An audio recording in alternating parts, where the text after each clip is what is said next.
नमस्कार, आदाब, सत श्री अकाल, जय भीम, जोहार। मेरा नाम है नवीन कुमार। दानिश अली के लिए लोकसभा में आपत्तिजनक शब्द का बार बार इस्तेमाल किए जाने पर, मुल्ला कहे जाने पर, कटवा कहे जाने पर, भड़वा कहे जाने पर, उग्रवादी कहे जाने पर, आतंकवादी कहे जाने पर हंगामा मचा हुआ है। भारतीय जनता पार्टी के कुछ नेता छाती फाड़ कर रो रहे हैं कि हमारे साथ नाइंसाफी हो रही है, हमको बदनाम करने की कोशिश की जा रही है। मतलब भाजपा के सामने आपके एक सांसद साथी को आप ही के विचारधारा के एक सांसद ने मुल्ला और कटवा कहा और दांत निपोर कर हंस रहे थे डॉक्टर हर्षवर्धन, पूर्व स्वास्थ्य मंत्री, रविशंकर प्रसाद, पूर्व कानून मंत्री, दोनों दांत निपोर कर हंस रहे थे। मैं जानबूझकर इस शब्द का इस्तेमाल कर रहा हूं और नेगेटिव टोन में इस्तेमाल कर रहा हूं कि दांत निपोर कर हंस रहे थे, ही कर रहे थे इस गंदगी पर, इस छिछोरेपन पर, इस घटियापन पर। और अब दोनों कह रहे हैं कि हाय, मेरे साथ बड़ी नाइंसाफी हो रही है। दोनों के साथ क्या नाइंसाफी होगी यह हम और आप अच्छी तरह जानते हैं, समझते हैं। लेकिन इस पर आने से पहले जरा आपसे एक सवाल पूछ लेते हैं कि क्या सुदर्शन टीवी का जो ये लंपट मालिक है सुरेश चौहान के, इसको भड़वा कह सकते हैं क्या? मतलब कहा जा सकता है कि नहीं कहा जा सकता है? यह सवाल मैं पूछ रहा हूं आपसे और सुरेश चौहान के से भी पूछ रहा हूं कि सुरेश जी, आपको हम लोग भड़वा कह सकते हैं क्या? भड़वा का मतलब होता है भांड।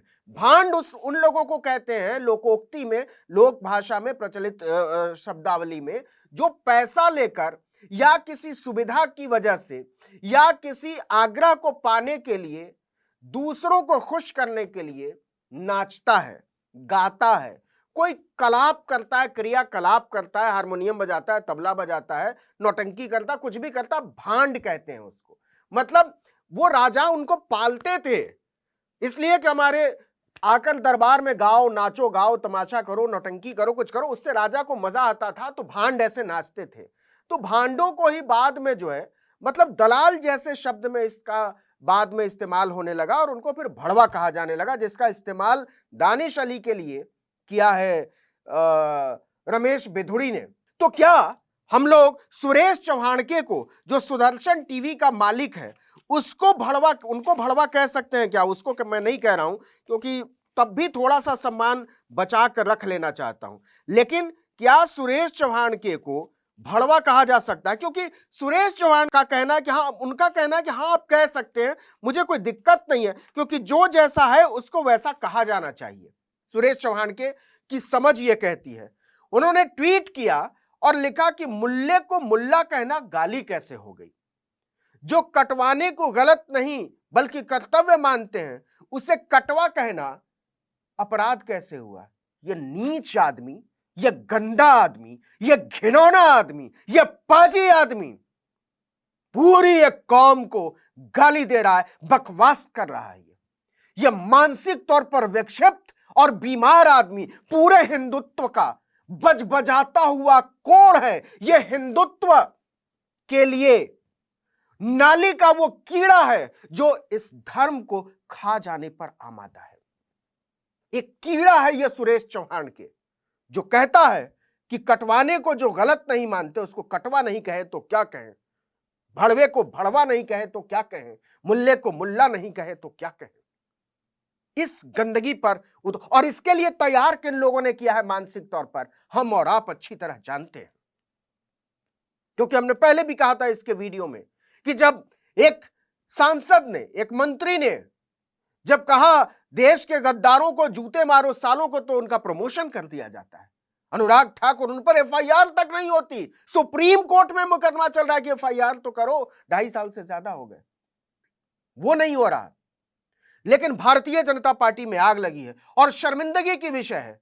चलिए एक मुस्लिम से शुरू करते हैं। मुख्तार अब्बास नकवी, दानिश अली रो पड़े, पत्रकारों से बात करते हुए वो बात नहीं कर पाए, उनका गला भर आया। वो इतने आहत महसूस कर रहे थे क्योंकि भरी संसद में उन्हें आतंकवादी और उग्रवादी कहा गया है।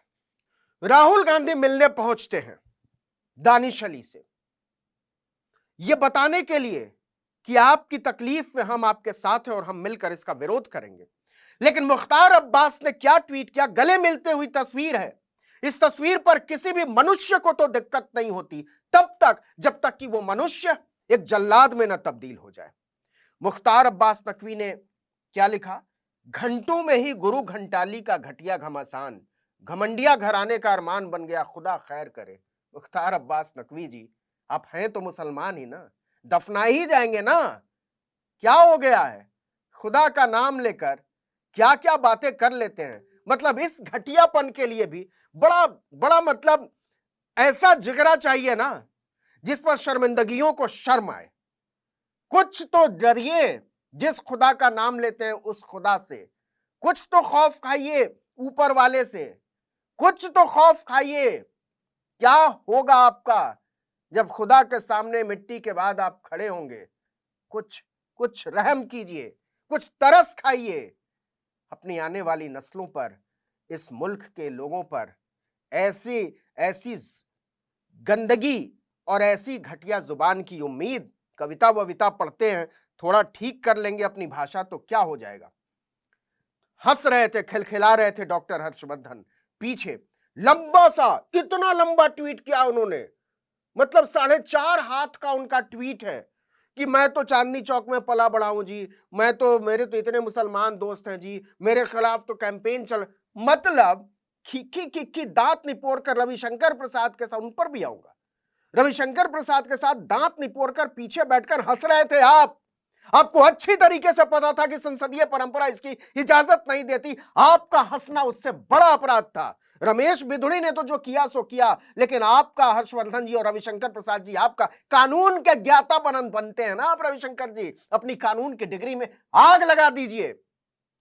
आपके कानून की डिग्री इस देश की संसदीय परंपरा पर, आपकी कानून की समझ इस देश की संसदीय परंपरा पर, आपकी वैधानिक चेतना भारत की संसदीय परंपरा पर बोझ बन गई है, बोझ, बर्डन।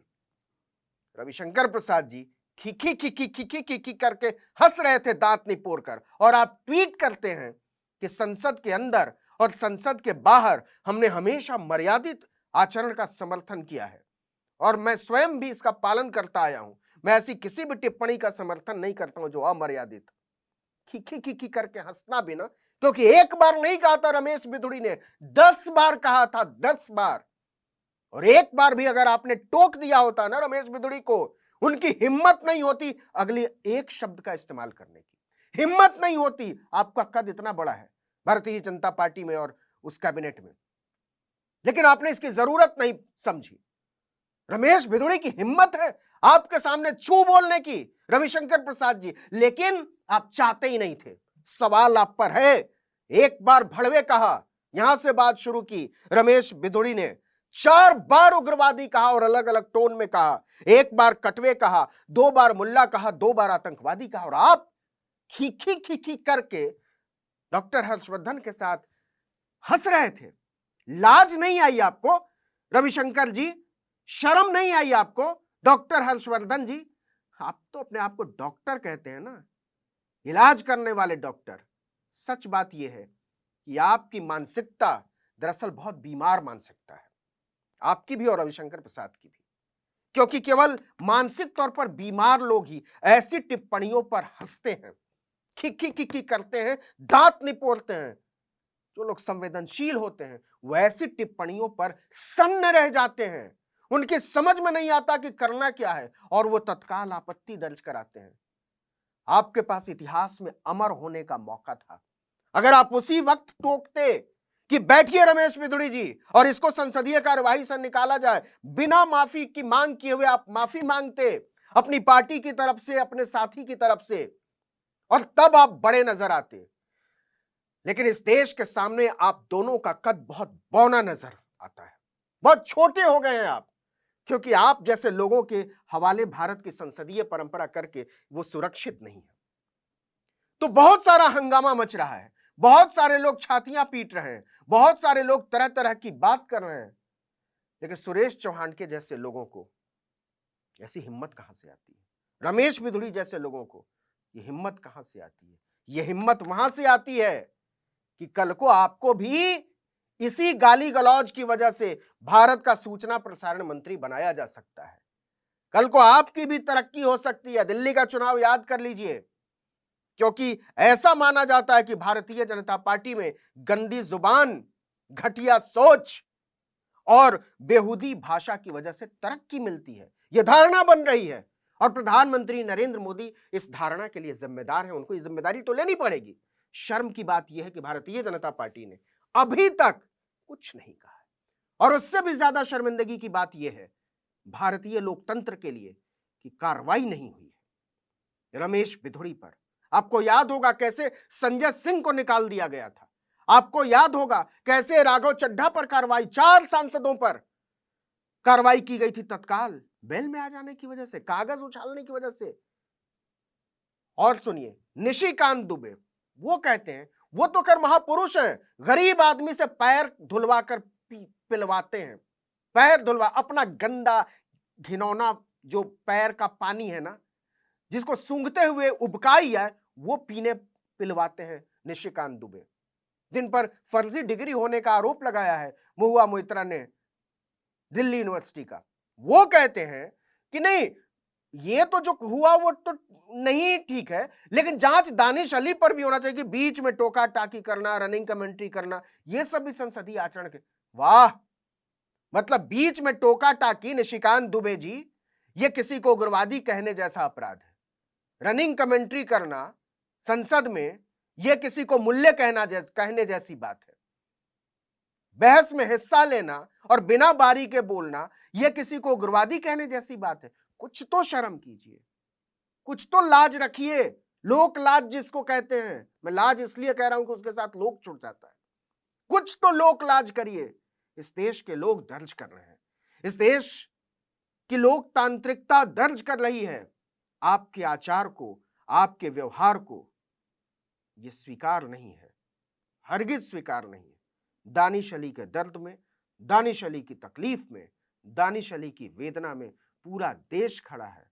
और याद रखिएगा, आपकी इस गंदी जुबान को, आपकी इस गंदी सोच को, आपके दांत निपोरने को, आपकी भद्दी भाषा को इस देश का इतिहास दर्ज कर रहा है। और इतिहास बड़ा निर्मोही होता है, वो बड़े बड़े बादशाहों को नहीं छोड़ता, उधेड़ कर रख देता है इतिहास। तो फिर आप कौन हैं? इतिहास हमेशा लफंगे को सिर्फ लफंगा लिखेगा, इतिहास गुंडे को हमेशा गुंडा लिखेगा, इतिहास हमेशा लिखेगा लोकतंत्र को नोचने वालों को लोकतंत्र का अपराधी। इस वीडियो में इतना ही, लेकिन अगर आपने आर्टिकल 19 इंडिया को अब तक सब्सक्राइब नहीं किया तो फौरन कर लीजिए, बेल आइकॉन दबाइए, घंटी जैसी आकृति, लाइक कीजिए और कमेंट करके बताइए हमारा वीडियो आपको कैसा लगा। यूट्यूब पर देख रहे हैं तो हमारे चैनल को सब्सक्राइब कर लीजिए, फेसबुक पर देख रहे हैं तो हमारे पेज को लाइक कीजिए, इंस्टाग्राम पर हमें फॉलो कीजिए और हमारा ट्विटर हैंडल है आर्टिकल 19_इंडिया और मेरा ट्विटर हैंडल है नवीन जर्नलिस्ट। आप मुझे भी फॉलो कर सकते हैं। नमस्कार।